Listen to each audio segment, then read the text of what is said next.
Sob o troar da salva de 21 tiros de artilharia e os acordes do hino nacional, o presidente da República hasteou a bandeira brasileira... Em abril de 1960, o presidente Juscelino Kubitschek inaugurava oficialmente Brasília, a capital federal do Brasil. É com emoção que declaro instalados os trabalhos... A cidade foi construída em 3 anos, nos principais edifícios públicos desenhados por Oscar Niemeyer, arquiteto irreverente, conhecido também pela defesa dos ideais comunistas. A primeira obra a ser inaugurada foi precisamente o Palácio da Alvorada, residência oficial do presidente brasileiro.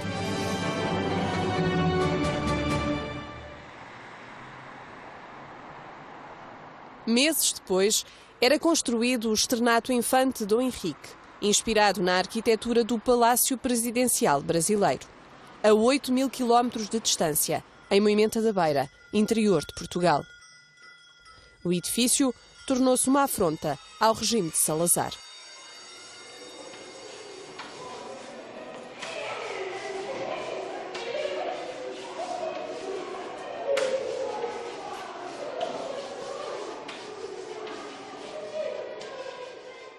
Quando eu tinha 8 anos, era mais velha ou mais nova que vós? Era mais nova um bocadinho. Mas as recordações que eu tenho dos meus 8 anos é que houve um dia que houve uma grande azáfama naquele recreio da frente. Em 1962, Augusta Rocha era a aluna mais nova do Externato Infante Dom Henrique. Agora, professora, usa a experiência pessoal para contar a história do dia que marcou para sempre Moimenta da Beira. Eu estava no recreio das meninas lá atrás, vim ver à frente, furei, foi fura-bolos, lá vim ver e vi aquela confusão muito grande. No recreio dos rapazes estava instalada a revolta. Meia dúzia de pedreiros, a mando dos serviços urbanísticos do regime, preparava-se para derrubar os emblemáticos arcos da fachada. Espontaneamente, os estudantes insurgiram-se. Acharam que aquilo que era demasiado avançado para a época, ainda por cima, naquela altura, que as autoridades, a política estava sempre na mão de cima, baseado num projeto que tinha sido assinado no Brasil por o arquiteto Niemeyer, que era comunista. Fernando Gomes tinha 15 anos. Juntou-se à maioria desordeira que desafiava a ordem superior. Naquela altura não havia máquinas como há hoje. Hoje há máquinas perfuradoras, hoje há barbequins grandes e etc. Não havia nada disso. Era amartada e com umas picaretas. Aqueles estavam a picar e iam deitando os bocados abaixo.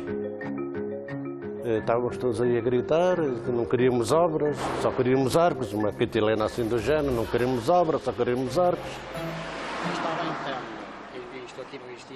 Mais velho, 2 anos do que o amigo, José Cardoso foi também um dos revoltosos. Aliás, nenhum dos alunos virou costas à manifestação e das palavras passaram rapidamente aos atos. Enquanto uns expulsavam os pedreiros, 2 ou 3 corriam para a igreja. Foram tocar os sinos a rebate. Pessoas de freguesias vizinhas vieram ver o que se passava, porque os sinos a rebate, começam a tocar rebate, toda a gente sabe o que é, nunca mais para, bem ver se era alguma catástrofe ou qualquer coisa que tivesse acontecido. As pessoas começaram-se a associar a isto e começaram também a defender este património que tínhamos na altura aqui na vila de Moimenta da Beira.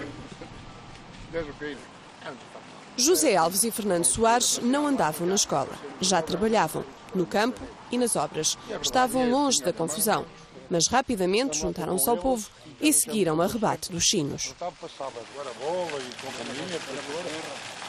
Trazia um cesto de alhos porros às costas, senti os sinos, pousei o cesto para o cemitério, foi para os terrenos lá acima, foi ter ao liceu.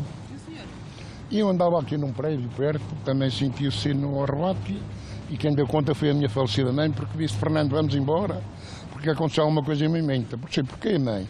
Porque está o sino a tocar a rebate, deve lá vir alguma coisa. Então vim a correr e quando cheguei, deparamos então com aquilo que estava a acontecer.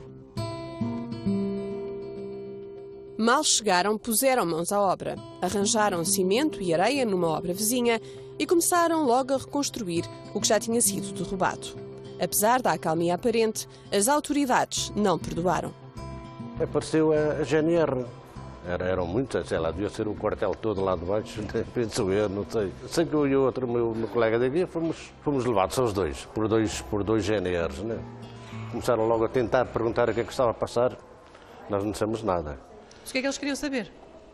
Quem é que tinha sido... Quem é que tinha sido, quem é que estava aqui, quem organizou isto e tal, mas nem eu sabia, não era?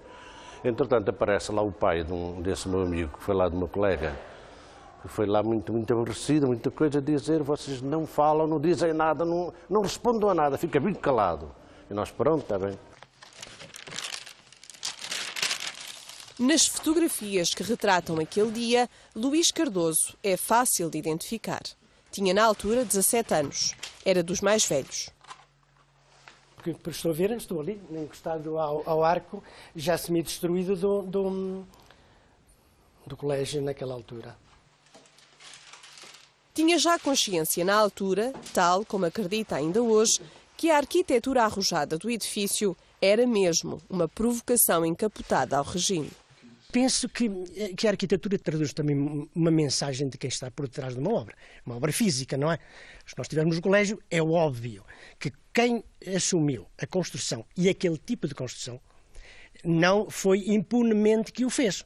Não pôs lá uns pilares vulgares e pronto, ponto final. Havia uma mensagem que era transmitida aos alunos de um certo inconformismo, de sermos arrojados, de sermos inovadores. Na direção da escola havia um padre e 2 civis, todos com ideias progressistas. Naquela altura, o Externato de Moimenta da Beira era o único estabelecimento de ensino da região que garantia estudos após o 4º ano, antiga 4ª classe. E ficou assim resolvido, os arcos ficaram na mesma? Não os deitaram abaixo, é verdade, mas ficaram assim, ou o que é que aconteceu? Diz lá, Topé. Taparam-nos. Taparam-nos com o quê? Com um muro? A base dos arcos foi mesmo ocultada por um muro, erguido logo a seguir durante as férias escolares. Sem a força dos estudantes, ninguém se opôs à censura e os arcos da revolta ficaram enclausurados, tal como o país, por mais 12 anos. Quando veio o 25 de Abril, claro, a primeira coisa foi deitar o muro abaixo e restituir a imagem, outra vez a imagem antiga ao edifício. Anos mais tarde, o colégio privado foi adquirido pelo Estado e passou a ser mais uma escola do ensino público. 50 anos passados e o destino da atual escola EB1 Infante Dom Henrique está traçado.